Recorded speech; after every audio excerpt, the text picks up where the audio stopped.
Hi, I'm Alex Vassar from the California State Library, and I wanted to talk with you today about counting to the number 12. It's a not particularly difficult skill, but it's a valuable one. It's an important one, especially if you are working in and around California politics these days. So let's work on counting. It's also known as a dozen. So let's work on counting to 12. So first, we're going to talk about what we're counting to.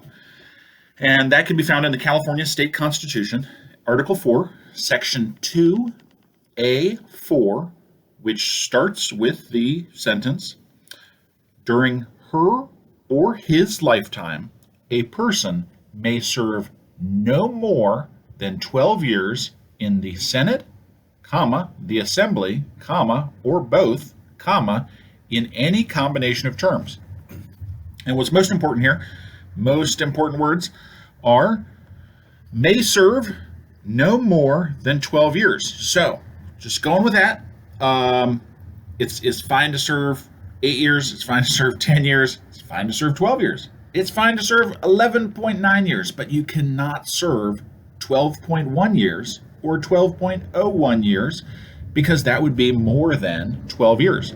So I made a little graphic. We'll use that to explain this. I've laid it out. I've called each of the 12 years by their name. We'll just call it year 1 through year 12. And if you stay in one house, if a legislator stays in one house, they're able to serve a certain number of terms. Assembly terms are 2 years, and Senate terms are 4 years. So, using up the full 12 years, you've got a total of 6 2-year assembly terms or 3 4-year Senate terms. Cool. So, if you serve 2 years, one assembly term, you have 10 years left to serve. If you serve 6 years in the assembly, you have 6 years left in either house. But then if you switch and you serve 6 years in the assembly and then 4 years in the Senate, you do a Senate term. What's left? What can you do? And not a lot, actually. You can go back to the assembly for your final 2 years, or you can leave office because a Senate term, another 4-year Senate term, would take you to year 14, which is more than, it just is 14 is more than 12. So, using the example, Heath Flora, just because, some people, he's a good example to use. Some people want to talk about that one. He was first elected in 2016, and so as of right now, he has served 3 terms, 3 2-year terms for a total of 6 years, and 12 minus 6 means that he has 6 years left. So he could serve 1 term in the Senate or 3 remaining terms in the state assembly. Sidney Camlagger was an interesting example. She was actually first elected in a 2018 special election, and that term in the assembly ended at the end of 2018. So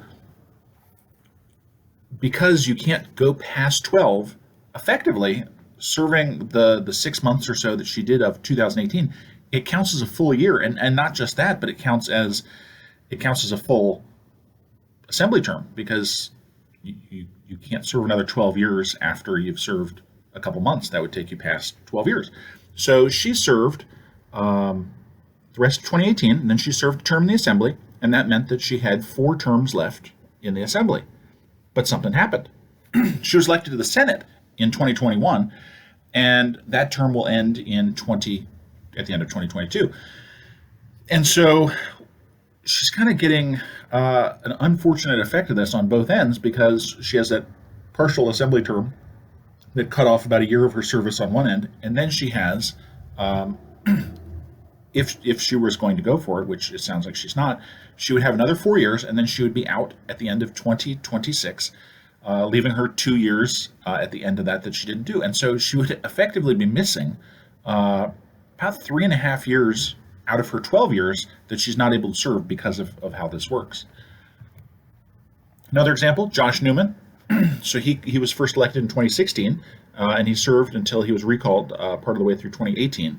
He was then reelected to a full term in 2020 and is currently serving that term that ends in 2024. So because he was out of office for 2019 and 2020, those years don't count, and so that actually bumps him out, and it means that he can serve in the Senate until 2028 if he's reelected.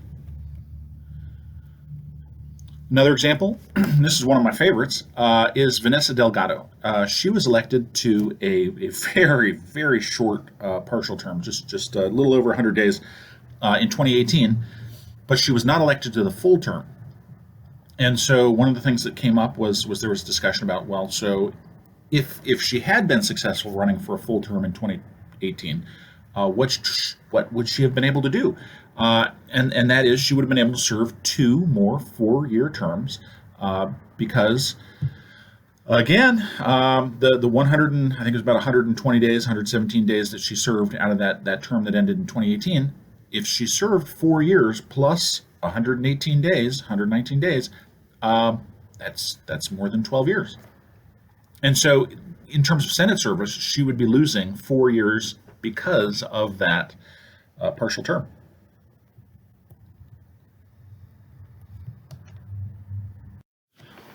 So if I had to sum it up, the way I would is I'd say it's all about counting to 12 and just remembering that part of a year counts as a year because you just 12 is a firm number. You can't go past 12. And so 12 years in a day is, in fact, more than 12 years. Okay, I hope that explains it. Have a good rest of the day.